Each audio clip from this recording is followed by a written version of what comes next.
record came out on November 8th, which is the presidential election day, was not our choice. It was another one of those funny little coincidences that happened to us. We also left the country to come here on Inauguration Day, which was fine with me. Pleasant, yeah.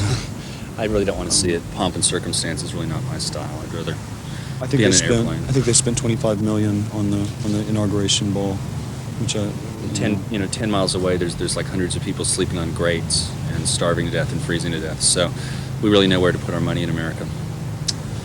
Balloons, flags, all the important stuff. I think in terms of my singing, I'm much more aware of the capacity of the studio and technology, using it as a tool rather than being used by it. So the singing is much clearer because that's the way that we intended it to be all along. When the band started, I was hearing either punk guitar or that kind of new wave yicky ticky guitar, and I didn't want to do any of that. I've always liked real simple rhythm. Times have changed a little bit. I kind of lyrics have gotten more straightforward. The band has gotten a little bit more hard edged, and I think the guitar, should work within the song as opposed to just jangling away forever and ever. When I work with Robin Hitchcock, he still wants me to spangle all the time. It's like, just jangle for a while here. Being liked is strange. Being worshipped is decidedly odd and quite dangerous. We've done everything in our power to not sell ourselves as idols or even as very interesting people outside of the band, try to keep our lives private.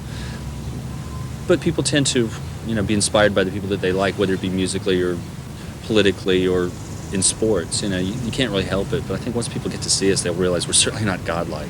It takes about 2 minutes of talking to us to realize that. I think that R.E.M. had a backlash about 3 years ago. Everyone missed out on it, yeah. But it was there. You're way too late. It's actually our first EP with the backlash started with some guy in New York. I remember that. I don't really mind. People can never know what goes on in our minds, and we made our record, and it's on Warner Brothers and IRS. The difference is all in pretty much a stamp and a label. College radio in America pretty much came into conception the same time we did, and they were very supportive of us, and they've maintained that with us, and of course they've grown into a much larger thing than they were in the early 80s. I think that they're probably going to continue to like us.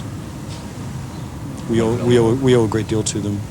Yeah, if nothing else, when we came along, there was nothing that you could hear on the radio that was worth hearing on most of the local stations, the commercial stations. It was all something that sounded like something else. And college radio, it's gotten a little bit more straight now, but it used to be just totally wild. I mean, you could hear, Burundi drums, and then us, and then Sonic Youth, and then John Coltrane. And I like that. I like to be surprised. I like to never know what's coming next.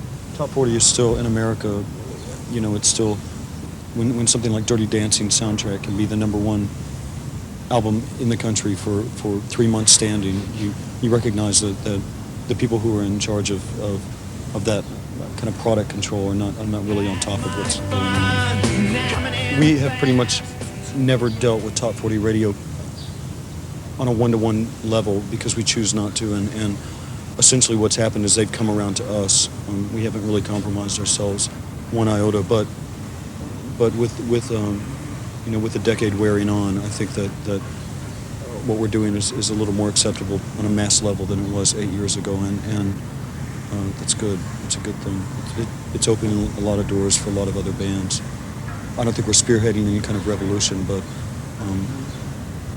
we just kind of happened to be in the right place at the right time, and we followed through with it. We never really planned on even recording an album, and that everything in our career has pretty much happened by accident. We're pretty happy that people buy our records and like them, and the fringe benefits are, of course, obvious, and probably not as much as everyone thinks. It's great to be able to, just come somewhere like New Zealand and have something to do, and have people meet you and talk to you that are interested in what you do to occupy your time. It's really a very pleasant way to spend your 20s. Whatever level of success we've attained, in the eyes of the world, doesn't really mean anything to us. The success is making the records and writing the songs. I don't feel as good any time as when we've just finished a great song in the studio, rehearsing or writing. Anything after that, it's nice. I want people to hear our records. But really, Green was a real success for us the day we mixed it, and I took it home and played it on the plane, and thought we made the record we wanted to make. I don't want to sound like a bleeding heart, but for independent bands and labels in this country, 1989 looks like being another hard year. The constant battling to find new markets and audiences can put colossal strains on a band and their label. A group currently suffering such pressures is Sneaky Feelings.